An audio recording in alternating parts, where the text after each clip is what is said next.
The plan for today is we're going to get some Rust setup going. Not Owen, how's it going? Good afternoon, sir. Welcome on in. Welcome on in. Not Owen. Happy Friday. We got the stream happening for today. We're going to be doing some Rust, a little bit of Rust. We'll be doing some code review. We had MD in our Discord channel had this code, a to-do list app. I want to get this checked out. I want to check this out. I want to make sure MD is here before we get that started. But we'll be looking through the source code. Let's take a little early sneak peek here. Let's do a little early sneak peek. What? All right, I see some interesting things going on. So we got our main. Well, we won't go through it right away, but it actually does look pretty decent. So it looks like it's a terminal based. It's a command line based one. I actually kind of like this. All right, we'll check it out. It's pretty quick and simple. We'll go through that, you guys. Before that, though, we did want. I was looking how to. I've never done this before. I've never done it before, but I would like to get the Rust analyzer set up with NeoVim. Usually, my typical editor is just regular Vim. So here's the plan for today. We've got MD here in our Discord channel. Posted one of their first to-do lists applications, and I'm really excited to check this out. I want to read through this. This is really cool. This is really cool. We might even run it. We should run it too. We should run it. Today, we are going to be doing a little bit of Rust. We're going to do a little bit of Rust, some code review. Actually, I want to clone this repo. Let's clone this repo so we can get familiar with this. All right, let's go here. We're going to clone MD's repository. Here we go. We're going to copy that, and then we're going to jump right into the text editor. Git clone. Let's get this on our local computer, and we'll get some. I saw some of your chat messages. 1 second. Okay, CD, there we go, vi source, and then we will open up the main file and we'll check it out. We'll even build it, actually, we'll build it too. Okay, it is, yeah, you usually import those into Python, but Python's a high-level language that makes it really easy for you to automate and maintain over time because it's just a simple language. It's really great, you guys. So yeah, Python is the one. Actually, I'm also a Python developer at Wipro. Let's look into this. We're going to do some code review, you guys. Okay, MD, are you ready? Here we go. Here we go. We're going to do some code review. All right. So you've got a mute here, a mutable variable, tasks, which is a vector of strings, which basically an array. So that is your data. That's your task store. And you can mutate it. So it means you can add, remove, and update them over time. That's totally fine. That works. This is neat. So this is going to say basically this gives me information with what you're doing. What I might recommend is, since we're indenting a lot, you might want to put this into a separate function. So you could say your main loop, or make a function to make your main loop. That actually might be easier to understand because for me, one of the things that I love the most about formatting my code is reducing the amount of indentation. So if you can have less indentation, I think that's better. I think it's better. It makes it easier to read. So you're printing your instructions. You're saying print a choice, and then hi 22H, how's it going 22H? Welcome onto the stream. We're doing some Rust code review. How are you doing? So good today. It's Friday. It's Friday, you guys. We are going to be doing some Rust code review, and then we'll be doing a NeoVim Rust analyzer installation. We'll try to get it to work. I've never done it before. We'll see if we can get it to work. What are you doing right now? We are doing some Rust code review from MD in the chat, and from Discord posted their code repo to say, hey, let's check it out. Let's walk through it and see if it works. MD, I want to apologize for not paying enough attention to the project earlier. To be honest, my project looks quite simple right now because I'm still learning. Yep. Hey, here's the deal. Check this out, MD. This is really important. And for figuring things out, what you've done here is actually probably the best code that you could have. This is like among the best code you can have. Why? Look, here's some things. Here's some good things. Check this out. I don't see any, what do you call them? Lifetimes. I don't see any lifetime annotations. That's a good thing. That's a good thing. If you're using lifetime, improve things to improve. I like. Oh wow. let's not autocomplete that list. We don't need to autocomplete that one. Okay. So I would say maybe what you could do here is maybe do a print line per. So like this is just to keep things simple. You could do a print line per. So the print ln would look like this. Actually, let's just change it so that way you can see. And then F. There we go. And then berm, and then I like do it like this, something like that. This is just not that helpful, but like so it's easier to read on the screen, right? Easier to read on the screen. Number 3 is remove task, and then number 4 is exit. Okay, so something like that I think is a little bit easier. We're doing some code reviews. And we're also modifying some code just to make it a little bit easier to read here. Just a little bit easier because see you had these you put these \ns in here. And so you could just, put them on a bunch of different lines like this. I kind of like this. Just readability, simple, clean, easy. Now we're just talking simplicity things. This is fine. So you got this is good. We don't need to worry about that. Let's take care of that. Enter your choice, looking good. And then you've got use. Okay, so here. Okay, so I do see a problem. You have some unused code here. Hold on a second. So you've got an std in. But you also have an std in down here, add task. This is interesting.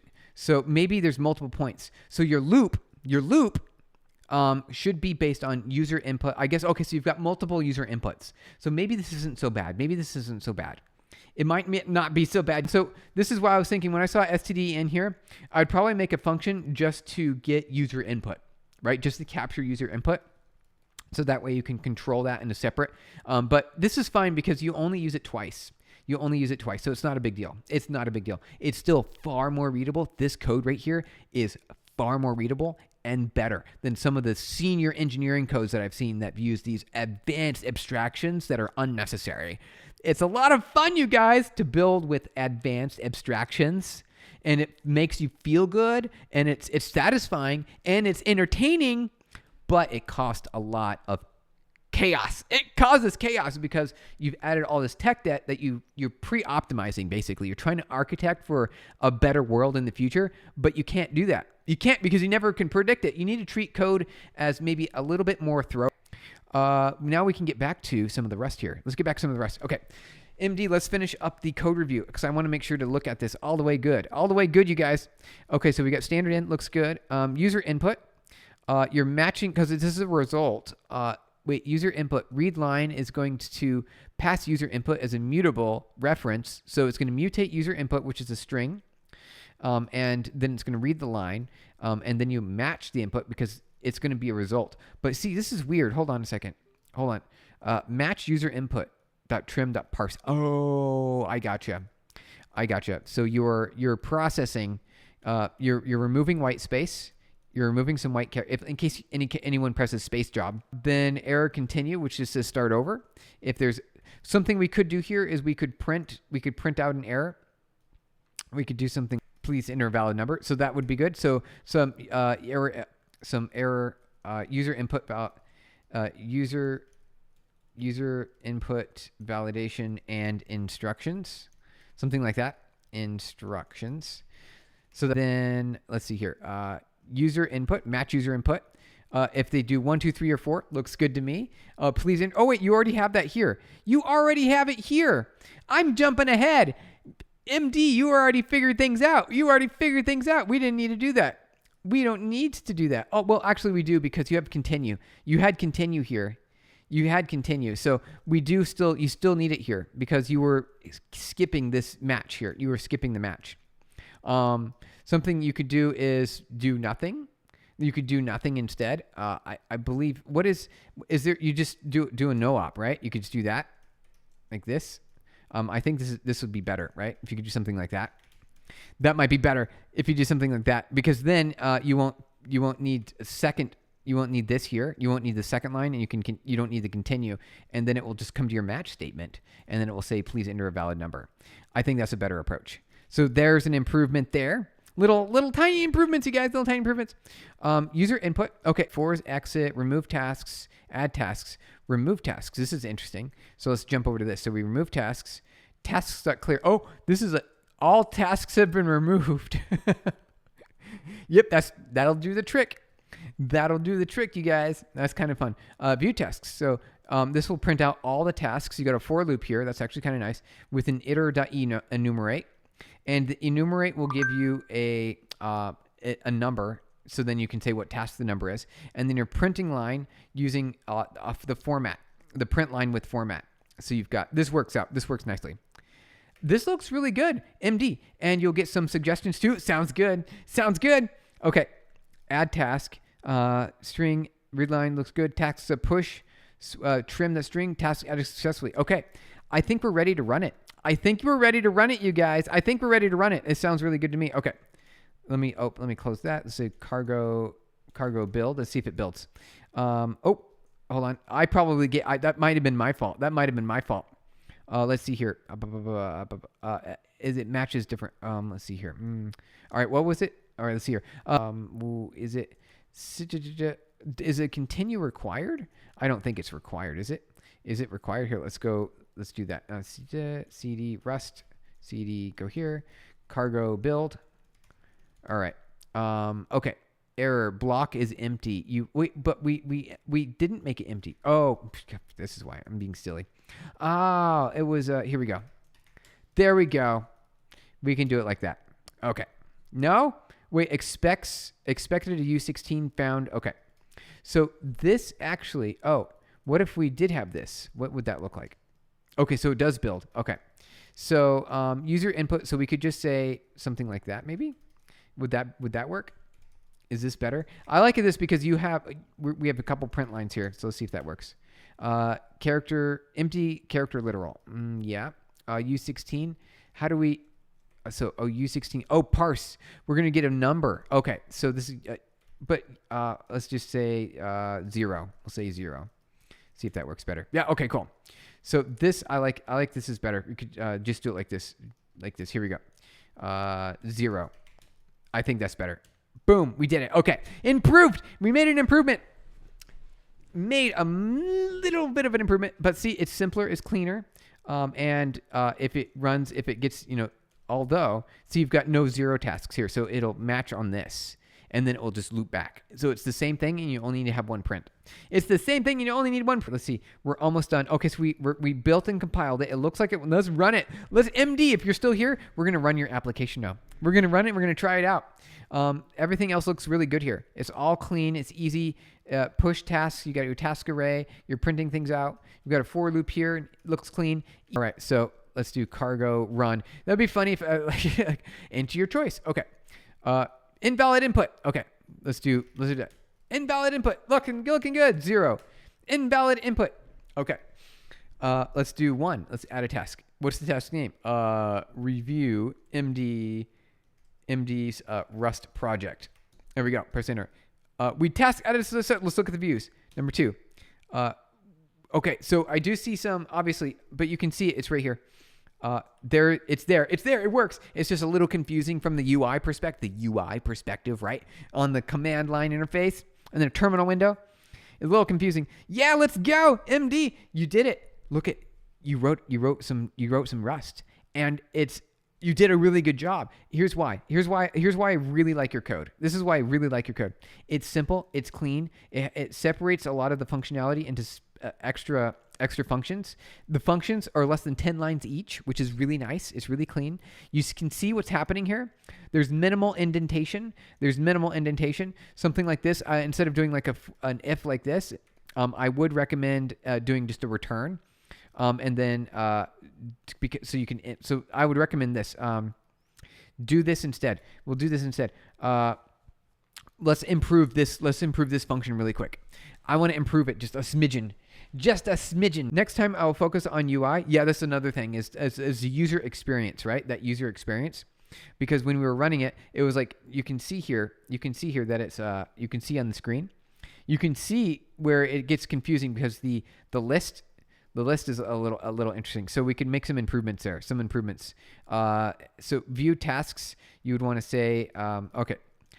So print, let's make an improvement on this function real quick. This is just very basic stuff, very basic. But see things like this, I see extra indentation. I prefer less indentation. So what we could do instead is this, get rid of that, and then you say return here, like this. No tasks found, return. Otherwise, and then we say print your tasks. We can do this, and we'll do like this, right? So let's rerun cargo. Wait, let's do build. Build. There we go. And then rerun cargo run. Okay. So then we can add a task, review MD's Rust. There we go. And then we say view tasks. And oh, so we almost got it. So we did a little bit of improvement. A little bit of improvement there. So let's go ahead and we'll do a print. We'll do a print here. Like that. So it's a little bit easier to see, to read. There we go. Let's go that.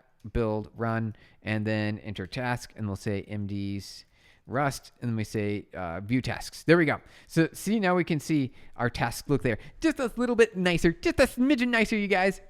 Just a smidgen nicer. Okay, let's get back to some of the chat messages here, you guys. What's the project we're working on? MD was so gracious to give us a repository here in Discord. Where is it? Right here, which is a to-do list, which is kind of like, a getting started example that you want to like build as your first app when you're trying to learn a language, which is the best way to learn a language. You want to build an app to learn the language. We're reviewing the code. We reviewed the code on stream. And that's what we did today, you guys. I think we did pretty good here on your code review. We made a few improvements. It's looking good. What I could do is, I think that's it. So I'll copy and it's probably not necessary, but just for fun, I will copy and paste this into our Discord. I'll copy and paste this into our Discord here. 1, 2, 3, Rust, paste, 1, 2, 3. All right, here's the modifications we made during stream. So this modifications we made during stream.